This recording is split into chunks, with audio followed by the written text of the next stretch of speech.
Atos 21.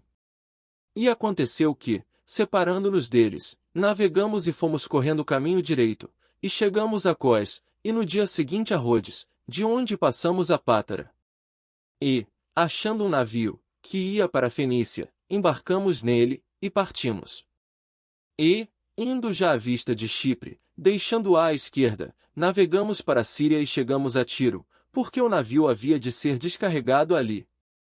E, achando discípulos, ficamos ali 7 dias, e eles pelo Espírito diziam a Paulo que não subisse a Jerusalém. E, havendo passado ali aqueles dias, saímos, e seguimos nosso caminho, acompanhando-nos todos, com suas mulheres e filhos até fora da cidade, e, postos de joelhos na praia, oramos. E, despedindo-nos uns dos outros, subimos ao navio, e eles voltaram para suas casas. E nós, concluída a navegação de Tiro, viemos a Ptolemaida, e, havendo saudados irmãos, ficamos com eles um dia. E no dia seguinte, partindo dali Paulo, e nós que com ele estávamos, chegamos a Cesareia, e, entrando em casa de Filipe, o evangelista, que era um dos 7, ficamos com ele. E tinha este 4 filhas virgens, que profetizavam. E, demorando-nos ali por muitos dias, chegou da Judéia um profeta, por nome Ágabo. E, vindo ter conosco, tomou a cinta de Paulo, e ligando-se os seus próprios pés e mãos, disse: Isto diz o Espírito Santo, assim ligarão os judeus em Jerusalém o homem de quem é esta cinta, e o entregarão nas mãos dos gentios. E, ouvindo nós isto, rogamos-lhe, tanto nós como os que eram daquele lugar, que não subisse a Jerusalém. Mas Paulo respondeu: Que fazeis vós, chorando e magoando meu coração? Porque eu estou pronto não só a ser ligado, mas ainda a morrer em Jerusalém pelo nome do Senhor Jesus. E, como não podíamos convencê-lo, nos aquietamos, dizendo: Faça-se a vontade do Senhor. E depois daqueles dias, havendo feito os nossos preparativos, subimos a Jerusalém. E foram também conosco alguns discípulos de Cesareia, levando consigo um certo Mnason, Chiprio, discípulo antigo, com quem havíamos de hospedar-nos. E, logo que chegamos a Jerusalém, os irmãos nos receberam de muito boa vontade. E no dia seguinte, Paulo entrou conosco em casa de Tiago, e todos os anciãos vieram ali. E, havendo-os saudado, contou-lhes por miúdo que por seu ministério Deus fizera entre os gentios. E, ouvindo eles, glorificaram ao Senhor, e disseram-lhe: Bem vês, irmão, quantos milhares de judeus há que creem, e todos são zeladores da lei. E já acerca de ti foram informados de que ensinas todos os judeus que estão entre os gentios a apartarem-se de Moisés, dizendo que não devem circuncidar seus filhos, nem andar segundo o costume da lei. Que faremos, pois? Em todo o caso é necessário que a multidão se ajunte, porque terão ouvido que já és vindo. Faze, pois, isto que te dizemos: temos 4 homens que fizeram voto. Toma estes contigo, e santifica-te com eles, e faze por eles os gastos para que rapem a cabeça, e todos ficarão sabendo que nada daquilo de que foram informados acerca de ti, mas que também tu mesmo andas guardando a lei. Todavia, quanto aos que creem dos gentios, já nós havemos escrito, e achado por bem, que nada disto observem, mas que só se guardem do que se sacrifica aos ídolos, e do sangue, e do sufocado e da fornicação. Então Paulo, tomando consigo aqueles homens, entrou no dia seguinte no templo, já santificado com eles, anunciando serem já cumpridos os dias da purificação, e ficou ali até se oferecer por cada um deles a oferta. E quando os 7 dias estavam quase a terminar, os judeus da Ásia, vendo-o no templo, alvoroçaram todo o povo e lançaram mão dele, clamando: Homens israelitas, acudi, este é o homem que por todas as partes ensina a todos contra o povo e contra a lei, e contra este lugar, e, demais disto, introduziu também no templo os gregos, e profanou este santo lugar. Porque tinham visto com ele na cidade Trófimo de Éfeso, o qual pensavam que Paulo introduzira no templo. E alvoroçou-se toda a cidade, e houve grande concurso de povo, e, pegando Paulo, o arrastaram para fora do templo, e logo as portas se fecharam. E, procurando eles matá-lo, chegou ao tribuno da coorte o aviso de que Jerusalém estava toda em confusão. O qual, tomando logo consigo soldados e centuriões, correu para eles. E, quando viram o tribuno e os soldados, cessaram de ferir a Paulo. Então, aproximando-se o tribuno, o prendeu e o mandou atar com 2 cadeias, e lhe perguntou quem era e o que tinha feito.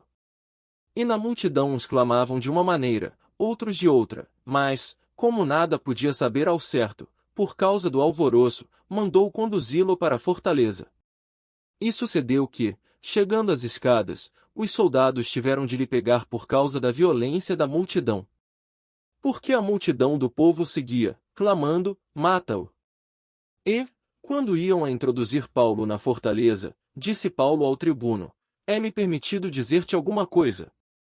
E ele disse, sabes o grego? Não és tu porventura aquele egípcio que antes destes dias fez uma sedição e levou ao deserto 4.000 salteadores? Mas Paulo lhe disse, na verdade que sou um homem judeu, cidadão de Tarso, cidade não pouco célebre na Cilícia, rogo-te, porém, que me permitas falar ao povo. E, havendo-lhe permitido, Paulo, pondo-se em pé nas escadas, fez sinal com a mão ao povo, e, feito grande silêncio, falou-lhes em língua hebraica, dizendo: Atos 22. Homens, irmãos e pais, ouvi agora a minha defesa perante vós. E, quando ouviram falar-lhes em língua hebraica, maior silêncio guardaram. E disse: Quanto a mim, sou judeu, nascido em Tarso da Cilícia, e nesta cidade criado aos pés de Gamaliel, instruído conforme a verdade da lei de nossos pais, zelador de Deus, como todos vós hoje sois. E persegui este caminho até a morte, prendendo, e pondo em prisões, tanto homens como mulheres. Como também o sumo sacerdote me é testemunha, e todo o conselho dos anciãos. E, recebendo destes cartas para os irmãos, fui a Damasco, para trazer maniatados para Jerusalém aqueles que ali estivessem, a fim de que fossem castigados. Ora, aconteceu que, indo eu já de caminho, e chegando perto de Damasco, quase ao meio-dia, de repente me rodeou uma grande luz do céu. E caí por terra, e ouvi uma voz que me dizia, Saulo, Saulo, por que me persegues? E eu respondi, quem és, Senhor? E disse-me, eu sou Jesus Nazareno, a quem tu persegues. E os que estavam comigo viram, em verdade, a luz, e se atemorizaram muito, mas não ouviram a voz daquele que falava comigo. Então disse eu, Senhor, que farei? E o Senhor disse-me, levanta-te, e vai a Damasco, e ali se te dirá tudo o que te é ordenado fazer. E, como eu não via, por causa do esplendor daquela luz, fui levado pela mão dos que estavam comigo, e cheguei a Damasco. E um certo Ananias, homem piedoso conforme a lei, que tinha bom testemunho de todos os judeus que ali moravam, vindo ter comigo, e apresentando-se, disse-me, Saulo, irmão, recobra a vista. E naquela mesma hora o vi. E ele disse, o Deus de nossos pais de antemão te designou para que conheças a sua vontade, e vejas aquele justo e ouças a voz da sua boca. Porque has de ser sua testemunha para com todos os homens do que tens visto e ouvido. E agora por que te detens? Levanta-te, e batiza-te, e lava os teus pecados, invocando o nome do Senhor. E aconteceu que, tornando eu para Jerusalém, quando orava no templo, fui arrebatado para fora de mim. E vi aquele que me dizia, dá-te pressa e sai apressadamente de Jerusalém, porque não receberão o teu testemunho acerca de mim. E eu disse, Senhor, eles bem sabem que eu lançava na prisão e açoitava nas sinagogas os que criam em ti. E quando o sangue de Estevão, tua testemunha, se derramava, também eu estava presente, e consentia na sua morte, e guardava as capas dos que o matavam. E disse-me, vai, porque hei de enviar-te aos gentios de longe. E ouviram até esta palavra, e levantaram a voz, dizendo, tira da terra um tal homem, porque não convém que viva. E, clamando eles, e arrojando de si as vestes, e lançando pó para o ar, o tribuno mandou que o levassem para a fortaleza, dizendo que o examinassem com açoites, para saber por que causa assim clamavam contra ele. E, Quando estavam atando com correias, disse Paulo ao centurião que ali estava: é-vos lícito açoitar um romano, sem ser condenado. E, ouvindo isto, o centurião foi, e anunciou ao tribuno, dizendo: vê o que vais fazer, porque este homem é romano. E, vindo o tribuno, disse-lhe: dize-me, és tu romano? E ele disse: sim. E respondeu o tribuno: eu com grande soma de dinheiro alcancei este direito de cidadão. Paulo disse: mas eu o sou de nascimento. E logo dele se apartaram os que o haviam de examinar, e até o tribuno teve temor, quando soube que era romano, visto que o tinha ligado. E no dia seguinte, querendo saber ao certo a causa por que era acusado pelos judeus, soltou das prisões, e mandou vir os principais dos sacerdotes, e todo o seu conselho, e, trazendo Paulo, o apresentou diante deles.